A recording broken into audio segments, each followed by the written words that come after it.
సాయిరామ్. సమర్థ సద్గురు సాయినాథ్ మహారాజ్ కి జై. ముందుగా మన సాయి కుటుంబ సభ్యులందరికీ నమస్కారం అండి. అందరూ కూడా సుఖంగా, సంతోషంగా, ఆరోగ్యంగా బాగుండాలని మనస్ఫూర్తిగా కోరుకుంటూ ఈరోజు వీడియో మొదలు పెడుతున్నాను. ఇక ఈరోజు వీడియోలో బాబాగారు ఏం చెప్పబోతున్నారు అంటే, తల్లి నీ బాధ పోగొట్టే ఉపాయం ఈరోజు నేను చెప్పబోతున్నాను. నమ్మకంతో చేస్తే ఫలితం ఊహించలేనంత దక్కుతుంది. తక్షణమే ఈరోజు శ్రీరాముని పాదాలు పట్టుకో అని చెప్పి బాబాగారు ఒక మంచి సందేశాన్ని మనందరి కోసం తీసుకొచ్చారండి. ప్రతి ఒక్కరూ కూడా బాబాగారు చెప్పిన విధంగా బాబాగారి మీద నమ్మకంతో, ఎప్పుడైనా సరే బాబాగారు ఏది చెప్పినా జరుగుతుంది అన్న నమ్మకంతో బాబాగారు ఇచ్చే సందేశం కోసం ఎదురు చూస్తూ ఉంటాం. అలాంటిది ఈరోజు బాబాగారు మనందరి కోసం మంచి ఉపాయాన్ని అందిస్తున్నారు. మరి నమ్మకంతో ఆ ఫలితం దక్కించుకోవాలంటే తక్షణమే శ్రీరాముని పాదాలను పట్టుకుందాం. బాబాగారు ఏం చెప్పాలి అనుకుంటున్నారో ఈ వీడియో రూపంలో విని తెలుసుకుందాం. తల్లి, నువ్వు నా సందేశం కోసం ఎదురు చూస్తున్నావని నాకు తెలుసు. ఈరోజు నీ నమ్మకాన్ని నేను ఒమ్ము చేయను తల్లి. ఎప్పుడైతే నువ్వు నమ్మకంతో ఈరోజు శ్రీరాముని పాదాలు పట్టుకున్నావో అప్పుడే నేను నీ కోసం ఒక నిర్ణయాన్ని తీసుకుని ఈ ఉపాయాన్ని అందిస్తున్నాను. బిడ్డ ఆకలి తీర్చడంలో తల్లికి ఎంత సంతోషం ఉంటుందో, భక్తుల బాధలు తీర్చడంలో ఈ బాబాకు అంతే సంతోషంగా ఉంటుంది. కొన్నిసార్లు కొంతమంది విషయంలో కొంత ఆలస్యం కావచ్చేమో, కానీ నమ్మిన వారిని ఈ సాయి తప్పకుండా కాపాడుతాడు తల్లి. ఈ సాయి మీద ఉండవలసింది శ్రద్ధ, భక్తి. నువ్వు ఎంత సబూరితో మసులుకుంటావో నీ జీవితం అంత సుఖంగా ఉంటుంది. నేనెప్పుడు నా బిడ్డలకు ఒక్క మాటే చెబుతాను, ఎప్పుడైతే నువ్వు ఓపికతో నీ జీవితాన్ని గడపగలుగుతావో ఆ క్షణమే నువ్వు అన్నింటిలోనూ గెలిచినట్లే. నువ్వు పడుతున్న బాధ, నీ ఆవేదన నాకంతా అర్థమవుతుంది. నువ్వు ఆ బంధం కోసం ఎదురు చూస్తున్నావు. ఆ బంధం ఇంకా నాకు దగ్గర కాలేదు బాబా. ఎప్పుడు నా భర్త నా ముందుకొస్తాడు, ఎప్పుడు అతను నా ప్రేమని అర్థం చేసుకుంటాడు. ఎన్నో రోజులుగా నిన్ను అడుగుతూనే ఉన్నాను, నా బంధాన్ని నాకు దగ్గర చెయ్యి బాబా. నేను ఒంటరి జీవితాన్ని గడుపుతున్నాను, ఇక నా వల్ల కావటం లేదు. ప్రతిరోజు నీ సందేశం వింటున్నాను. నువ్వు చెప్పే మాటలు నాకెంతో సంతోషాన్ని ఇస్తున్నాయి బాబా. అయినా ఏదో ఒక చిన్న బాధ ఒక మూలన ఉండిపోతుంది. ఈ బంధం నాకు దగ్గర కాదేమో అన్న భయం నాలో రోజు రోజుకి పెరిగిపోతుంది. తండ్రి, నేను నిన్నే నమ్ముకున్నాను, నీ మాటలను వింటున్నాను. ఎంతో సంతోషంగా నా బాధనంతా పక్కన పెట్టి నీ మాటలను ఆలకిస్తాను బాబా అని నా బిడ్డ ఎంత సంతోషంగా ఈ మాటలను వింటూ ప్రతిరోజు నాకు నేను సర్ది చెప్పుకుంటున్నాను బాబా అని నా బిడ్డ ఎంతో ఉత్సాహంగా ఈ మాటలను నాతో చెప్పుకుంటుంది. తల్లి, నువ్వు ఇంతే ఉత్సాహంగా నీ పనులను నువ్వు చేసుకుంటూ నీ బంధం కోసం ఎదురు చూడు. తప్పకుండా ఆ బంధం తిరిగి వస్తుంది. తన తప్పు తాను తెలుసుకుని నీ ముందుకొస్తాడు. తల్లి, ఇక ఉద్యోగం అంటావా?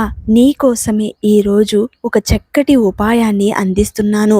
ఈరోజు నా మీద నమ్మకంతో శ్రీరాముని పాదాలు పట్టుకున్నావు కాబట్టి నువ్వు ఎంతో అదృష్టవంతురాలివి. నువ్వు అనుకున్నది సాధించబోతున్నావు. ఎప్పటి నుంచినో కోరుకుంటున్న ఆ ఉద్యోగం తిరిగి నీకు దక్కబోతుంది. ఇక ఎలాంటి బెంగ పెట్టుకోవద్దు, ఆలోచించకు. నేను చెప్పినట్టు చేస్తే నీ జీవితం ఎంతో సుఖంగా సాగిపోతుందమ్మా. ముఖంపై చేదుగా మాట్లాడేవారు ఎప్పుడూ మోసం చేయరు. భయపడవలసింది తీయగా మాట్లాడే వారితోనే. మనసులో అసూయ పెంచుకుంటారు, సమయం వచ్చినప్పుడు మారిపోతారు. అద్దం బలహీనమైనదే, కానీ నిజాన్ని చూపడంలో ఎప్పుడూ భయపడదు. ఇది నువ్వు గుర్తుపెట్టుకోవాలి. ఒక పక్షి పైకి ఎగిరితే మిగతా పక్షులు కూడా తనతో పాటు పైకి ఎగిరి ఎంతో ఆనందిస్తాయి. అదే మనుషులైతే ఒక వ్యక్తి పైకి ఎదుగుతూ ఉంటే వాడిని తొక్కి ఆనందిస్తారు. ఇలాంటి జనం మధ్య నువ్వు బ్రతుకుతున్నావు. నీ చుట్టూ ఉన్నవాళ్ళు కూడా నిన్ను ఎప్పుడు పతనం చెయ్యాలా అని ఆలోచిస్తూ ఉంటారు. అలాంటి వారిని నువ్వు దృష్టిలో పెట్టుకోవాలి. నీ చుట్టూ ఉన్నవాళ్ళు ఎప్పుడూ నిన్ను పాతాళంలోకి తొక్కాలా అని ఎదురు చూస్తూ ఉంటారు. అదే కొంతమంది అయితే నీ ఆత్మీయులు నిన్ను ఎప్పుడు ఉన్నత స్థాయిలో చూడాలని ఎదురు చూస్తారు. నువ్వు ఏ విధంగా వారిని దగ్గరకు తీసుకుంటే నీకు ఆ విధంగానే వారు కనిపిస్తారు. ముందు నువ్వు ఆలోచించే విధానాన్ని మార్చుకో. ఎవ్వరిని అంత తొందరగా ఈజీగా నమ్మకు. ఎందుకంటే మనుషులు కదా, తప్పులు చేస్తూ ఉంటారు. ఆ తప్పులని సరిదిద్దుకొని ముందుకు నడవడమే జీవితం. అలాగని అన్నింటిలోనూ నువ్వు సర్దుకొని నీ గమ్యాన్ని నువ్వు చేరుకోవడం మర్చిపోతావేమో, కానీ ఈ సాయి ఉన్నంత వరకు దానిని నేను గుర్తు చేస్తూనే ఉంటాను తల్లి. నువ్వు ఆలస్యం చేసే కొద్దీ నీ జీవితం అలాగే సాగిపోతుంది. ముందు ఆ కన్నీళ్లను తుడుచుకొని లేచి నడవడం మొదలుపెట్టు. మొదటి అడుగు నుండే నీ జీవిత గమ్యాన్ని నువ్వు చేరుకోవడానికి సంకల్పించుకోవాలి. అప్పుడే నువ్వు నీ దృష్టిని ఎప్పుడు నీ విజయం వైపు మళ్లించుకోవాలి. గమ్యాన్ని చేరుకునే దారిని వెతుక్కోవాలి. ఆనందం, నమ్మకం అనేవి అమ్మకానికి దొరకవు. ఆనందాన్ని మనుషులతో పంచుకోవాలి. నమ్మకాన్ని మనసులలో పెంచుకోవాలి. అంతేకాని కిరాణా షాపులో దొరికేవి అంతకన్నా కాదు. నీకు సాయం చేసిన వాడిని మర్చిపోవద్దు. నిన్ను ప్రేమించిన వారిని ద్వేషించవద్దు. నిన్ను నమ్మిన వారిని మోసం చేయకూడదు. ఎప్పుడూ అలాంటి వారిని దృష్టిలో ఉంచుకోవాలి. తల్లి, ఈరోజు నా మీద నమ్మకంతో నేను చెప్పినట్టుగా చేయడానికి సిద్ధంగా ఉన్నావు. అందుకే ఈ సాయి ఉన్నంత వరకు ఈ సాయిని నమ్ముకున్న వారందరినీ కూడా ఓడిపోనివ్వకుండా కాపాడుతూ రక్షిస్తూ వస్తాడు. భయం ఒక ఊరు కుక్క లాంటిది. భయపడితే వెంటబడుతుంది తల్లి. ధైర్యంగా ఎదురు నిలబడితే అది పారిపోవడానికి ప్రయత్నం చేస్తుంది. జీవితం కూడా అంతే. సమస్యలను చూసి బెదిరిపోకూడదు. సమస్యలు ఇంకా పెను సమస్యలుగా మారిపోతాయి. సమస్యలను ఒక సవాళ్లుగా స్వీకరించి పోరాడుతూ ప్రయత్నిస్తే అది నీ బానిసగా మారిపోతుంది. జీవితం కూడా అంతే. ఎప్పుడు నువ్వు సమస్యలను చూసి భయపడుతూ కూర్చుని కన్నీరు కారిస్తే అవి ఇంకా నిన్ను బాధ పెడతాయే కానీ వాటి నుండి నీకు పరిష్కారం దొరకదు. ముందు ఆ సమస్య ఎక్కడ పుట్టింది, ఎలా దీనిని పరిష్కరించుకోవాలి, ఏదైనా మార్గం ఉందా అని ఒకసారి ఆలోచించు. నీకు ఇతరుల వల్ల సమస్యలు వస్తే వారి నుండి దూరంగా ఉండడానికి ప్రయత్నం చెయ్యి. ఒకవేళ నీ వల్ల తప్పులు జరిగి ఉంటే ఒకసారి క్షమించమని కోరుకో. తప్పు లేదు. ఎందుకంటే పెద్దవాళ్ల ముందు తలదించడం తప్పు లేదు. అదే చేయని తప్పుకి నిందని పడి అనుభవిస్తూ ఉంటే ఆ బాధని తట్టుకోలేక నువ్వు నా ముందు కూర్చుని ఏడుస్తూ ఉంటే దానికి పరిష్కారం దొరకదమ్మా. ఏదో ఒక రోజు నిన్ను నిందలు వేసిన వారు ఆ తప్పు ఎవరిది అని గ్రహిస్తారు. అంతేకాదు నిన్ను వారు మనస్ఫూర్తిగా దగ్గరకు తీసుకుని క్షమించేస్తారు. అప్పుడు నువ్వు కూడా ఆనందంగా నీ వాళ్లతో ఉండవచ్చు. ఏది ఏమైనా నీ వాళ్లతో నువ్వు సంతోషంగా ఉండడమే కావలసింది. ఎవరైనా ఏదైనా ఒక మాట అంటే దానిని నువ్వు మళ్ళీ తిరిగి అనడం భావ్యం కాదు. ఎందుకంటే ఈ సాయి బిడ్డలు ప్రతిరోజు నేను చెప్పే మాటలను అర్థం చేసుకోవాలి. నా బిడ్డ తిరిగి ఎదిరించి మాట్లాడే మనస్తత్వం కాదు. ఎవరు ఎన్ని అన్నా కూడా భరించే శక్తిని నేను ప్రసాదించాను. అందుకే నా బిడ్డలు ఎప్పుడూ కూడా సంతోషంగా ఉండబోతారు. ఖచ్చితంగా నా బిడ్డ రాబోయే సంతోషాన్ని చూసి గౌరవంగా ఉన్నతంగా బ్రతకగలదు. మన మాట మీదే మన జీవితాలు ఆధారపడి ఉంటాయి. కాబట్టి సరిగ్గా మాట్లాడడాన్ని నేర్చుకోవడం కోసం ఎంత శ్రమించినా తప్పులేదు, నష్టం లేదు. సరిగ్గా మాట్లాడడాన్ని నేర్చుకోవడమే వ్యక్తిత్వ నిర్మాణంలో ముఖ్యమైన అంశం. ఇది గుర్తుపెట్టుకోవాలి తల్లి. నేను ఉన్నత స్థాయికి ఎదగాలి బాబా, మంచి స్థానంలో నిలబడుకోవాలి, అందరూ నన్ను అవమానిస్తున్నారు, వారందరికీ నేను బుద్ధి చెప్పాలి అని అనుకుంటే సరిపోదు తల్లి. ఎంతో ఎత్తుకు ఎదగాలని ఆలోచిస్తూ కూర్చుంటే లాభం లేదు. లేచి నిలబడు, అన్వేషించు, ఆలోచించు, ఆ తర్వాత ఆచరించి చూడు. అప్పుడే అసాధ్యాలు అనుకున్నవి కూడా సుసాధ్యం అయ్యేది, అద్భుతాలు కూడా జరిగేది. కాబట్టి ఏదైనా సరే ఆలోచించి ఒక ముందడుగు వేస్తే నీ జీవితం సంతోషంగా ఉంటుంది. తల్లి, నీకొక విషయం తెలుసా? ఏం జీవితం ఇది అని బాధపడడం కంటే నా జీవితానికి ఏం తక్కువైంది అని సంతోషంగా బ్రతికి చూడాలి. జీవితం ఎంతో బాగుంటుంది. మనకన్నా కొన్ని వేల మంది బాగుండి ఉండవచ్చు, కానీ కొన్ని కోట్ల మంది కన్నా మనం బాగున్నామన్న నిజాన్ని నువ్వు మరవకూడదు. సంతోషం అనేది మన మనసు సృష్టించుకోవాలి. అప్పుడే నువ్వు ఆనందంగా ఉండగలుగుతావు. ఒక్కసారి ఈ సాయిని చూడు. ఒకే ఒక్కసారి సాయి ముందు కూర్చుని సాయి ఫోటోని చూడు. సాయి కళ్ళల్లోకి చూడు. నీకొక అద్భుతమైన జీవితాన్ని ఈ సాయి చూపిస్తాడు. నువ్వు సాయి పాదాలను పట్టుకో. నువ్వు నూరేళ్లు ఆనందంగా ఉండేలా నేను చేస్తాను. ఈరోజు శ్రీరాముని పాదాలు పట్టుకోమని ఎందుకు చెప్పానో తెలుసా తల్లి? ఒక్కసారి ఈ వీడియో పూర్తిగా చూడు. నేను నీకు చక్కటి ఉపాయాన్ని అందిస్తాను. తల్లి, నువ్వు ఒక అక్షర సత్యాన్ని గ్రహించాలి. నేను చెప్పేది వినాలి అనుకోవడం ఎంత మూర్ఖత్వమో నాకు ఎవరూ చెప్పనక్కర్లేదు, నాకన్నీ తెలుసు అనుకోవడం కూడా అంతే మూర్ఖత్వం అవుతుంది. పుట్టేదే తెలియదు, పోయేదే తెలియదు, మరుక్షణంలో ఏం జరుగుతుందో తెలియదు. తెలుసు అనుకోవడాన్ని మించిన అజ్ఞానం లేదని తెలిసి మసులుకుంటే మంచిదవుతుంది. తల్లి, ఈరోజు ఈ ఉపాయాన్ని నువ్వు గ్రహించి అర్థం చేసుకుని వెంటనే ఆచరణలో పెట్టి చూడు.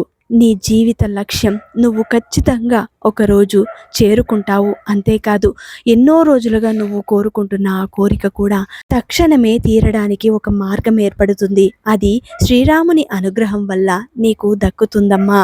తప్పకుండా ఇది ఆచరణలో పెట్టి చూడు. ముందు ప్రతిరోజు, ఏ రోజైనా పర్వాలేదు, నువ్వు శుభ్రంగా శుచిగా ఉన్నప్పుడు తలంటు స్నానం ఆచరించిన తర్వాత లేదా శుద్ధిగా స్నానం ఆచరించిన తర్వాత నీ ఇంట్లో దీపారాధన చేసిన తర్వాత శ్రీరామ రక్షాస్తోత్రం ఒకటి ఉంటుంది. శ్రీరాముని రక్షాస్తోత్రం ఎప్పుడైతే నువ్వు పఠనం చేయగలుగుతావో, పారాయణం చేయగలుగుతావో, ఆ క్షణం నీ జీవితంలో మార్పు అనేది మొదలవుతుంది. ఈ స్తోత్రానికి నియమాలేమీ లేవు. ఉదయమే నువ్వు లేచిన క్షణమే మీ ఇంట్లో టీవీలో లేదా మీ మొబైల్లో అయినా ఈ శ్రీరామ రక్షా స్తోత్రాన్ని వినవచ్చు. లేదా చదవాలి అంటే మాత్రం ఖచ్చితంగా శుభ్రంగా ఉండి శుచిగా ఉండి ఇంట్లో ఒక దీపం వెలిగించిన తర్వాత శ్రీరామ రక్షా స్తోత్రాన్ని నువ్వు పారాయణం చేయగలిగితే మరీ మంచిది. లేదు, ఈ పదాలన్నీ నాకు కష్టంగా ఉన్నాయి, నేను కొద్ది రోజులు వింటాను అంటే ఖచ్చితంగా మీరు మొబైల్లో కానీ టీవీలో కానీ యూట్యూబ్లో పెట్టుకొని శ్రీరామ రక్షా స్తోత్రాన్ని లిరిక్స్ని మీరు చేతిలో పట్టుకొని ఒక్కొక్క పదాన్ని టీవీలో ఆన్ చేసుకొని కూర్చొని మీరు ఒక్కొక్క పదాన్ని చదవడం ప్రయత్నం చేయాలి. ఖచ్చితంగా మీకు అతి తొందరలో వస్తుంది. మరీ అంత కష్టమైన పదాలైతే కాదండి. ఖచ్చితంగా మీరు పారాయణం చేయగలుగుతారు. మీకు చాలా సమయం కూడా పట్టదు. 5 నుండి 10 నిమిషాల టైం పడుతుంది మీరు చదవగలిగితే. లేదు, మేము పాట రూపంలో వింటాము అంటే ఖచ్చితంగా 15 నిమిషాలు పడుతుంది. ఎందుకంటే బ్యాక్గ్రౌండ్ మ్యూజిక్ ఉంటుంది కాబట్టి. మరి ఏ విధంగానైనా సరే మీరు ఈ శ్రీరామ రక్షా స్తోత్రాన్ని ఖచ్చితంగా మీరు ఉదయం సాయంత్రం వేళ మీ ఇంట్లో ధ్వనించాలి. మీరు కూడా కూర్చొని ఆ రామయ్య అనుగ్రహం కోసం ఈ రక్షా స్తోత్రాన్ని పారాయణం చేయడానికి ప్రయత్నం చేయండి. ఇది తప్పకుండా మీ జీవితంలో పెద్ద మార్పునే తీసుకొస్తుంది. శ్రీరాముని అనుగ్రహం కూడా కలుగుతుంది. నమ్మకంతో చేయాలి. ఏదైనా చేస్తే తప్పకుండా నమ్మకం అనేది చాలా ముఖ్యం. ఎప్పుడైతే నువ్వు నమ్మకంతో ఇది ఖచ్చితంగా నేను చేయగలను, నా జీవితంలో మార్పు వస్తుంది అన్న నమ్మకంతో ఉంటే అది ఆ భగవంతుడు తప్పకుండా తిరిగి ఇచ్చేస్తాడు. విధి 1000 తలుపులు మూసి ఉంచినా ప్రయత్నం ఒక్క కిటికీనైనా తెరుస్తుంది. అందుకే ప్రయత్నం అన్నది ఎన్నటికీ మానకు, అదే నిన్ను గెలిపిస్తుంది. ఇది నిజమండి. ఎవరైతే నమ్మకంగా పారాయణం చేయగలుగుతారో, శ్రీరామ రక్ష స్తోత్రం ఎవరైతే పారాయణం చేస్తారో వారి జీవితంలో నిజంగా మార్పు కనిపిస్తుంది. ప్రయత్నం చేయకుండానే అసలు ఇవన్నీ జరుగుతాయా అని మీరు డౌట్ పడకండి. ఏదైనా సరే ప్రయత్నమే తొలిమెట్టు అని చెప్పాలి. తల్లి, కోట్లున్నోడిని చూసి బాధపడవద్దు. వానికుండాల్సిన తలపోట్లు వానికుంటాయి. కంటి నిండా నిద్ర ఉండదు, కళ్ళు తెరిస్తే ఖాళీ ఉండదు, కూర్చుంటే కుదరదు. వాడు నీలా భార్య బిడ్డలతో కాలక్షేపం చేయడు. నీలా వాడు నలుగురు మిత్రులతో కూర్చుని సరదాగా ముచ్చట్లు పెట్టుకోడు. పండగొస్తే ఊరెళ్ళలేడు, పనిలో పడితే ఇంటికి పోలేడు. ప్రతిదీ లాభ నష్టాలతో చూస్తాడు. మరి దేంట్లో వాడు నీకన్నా గొప్పవాడు? కోట్లున్నోన్ని చూసి బాధపడవద్దు. వాడికి ఉండాల్సిన తిప్పులు వాడికుంటాయి. అందుకే జీవితంలో నువ్వు నీ చుట్టూ ఉన్న వాళ్ళని ఎవ్వరినీ వదులుకోకూడదు. అలాగే అలాగని నిన్ను బాధ పెట్టే వాళ్ళని మాత్రం క్షమించి వదిలేసేయ్. వాడి తిప్పలు వాడే పడతాడు. అంతా భగవంతుడు చూసుకుంటూ ఉంటాడు. ఎంత డబ్బున్నా ఆ డబ్బుతో కూడా కొనలేనివి ఎన్నో ఉన్నాయని గమనించాలి. 3 వేళ్లతో దానం చేస్తే 5 వేళ్లతో తినగలం. 10 వేళ్లతో సహాయం చేయగలిగితే 10 వేళ్ళు సంపాదించగలం. ఇది గుర్తుపెట్టుకో తల్లి. ఎప్పుడూ నువ్వు సహాయపడడానికి సిద్ధంగా ఉండాలి. నీ చేతిలో చిల్లి గవ్వ లేకపోయినా నీ నుండి ఎవరికైనా సహాయం అవసరం పడితే ఖచ్చితంగా నీ వల్ల అయ్యింది చేసి చూడు. నువ్వు ఎంతో సంతోషిస్తావు. అలాగే నువ్వు కష్టపడి సంపాదించిన దాంట్లో ఎవరికైనా ఒక్కసారి కడుపు నిండా అన్నం పెట్టి చూడు. అది నీకు ఎంత తృప్తిని ఇస్తుందో. అదే తల్లి నేను చెప్పేది. నీ ముందుకు ఎవరైనా వచ్చి చెయ్యి చాచితే వారికి ఆ సహాయం ఎంత అవసరమో ఒక్కసారి ఆలోచించు. ఆ సహాయాన్ని చేసి చూడు. నీకు ఎంతో ఆనందాన్ని తెచ్చిపెడుతుంది. ఆలోచనలు అంటువ్యాధి లాంటివి. మనం నెగిటివ్గా ఆలోచించడం మొదలు పెడితే అవి ఖచ్చితంగా మనకు నెగిటివ్గానే వస్తాయి. పాజిటివ్గా ఆలోచించడం మొదలు పెడితే పాజిటివ్గానే వస్తాయి. ఏది ఎలా ఆలోచిస్తే అదే నీకు తిరిగి వస్తుంది. నీకు నచ్చని మనిషి గురించి మాట్లాడకు. ఇష్టం లేని వ్యక్తిని తలవకూడదు. మనల్ని చులకన చేసే వారిని అస్సలు పట్టించుకోకూడదు. అప్పుడే మనం పూర్తి ఆరోగ్యవంతులుగా ఉండగలుగుతాము. నేను నీ రాబోయే కష్టాన్ని ఆపను, కానీ నీవు దానిని సులువుగా దాటడానికి శక్తిని ఇవ్వగలను. నీ దారిని సరళంగా చేయగలను. కేవలం నువ్వు ధర్మ మార్గంలో సాగుతూ ఉండాలి అంతే తల్లి.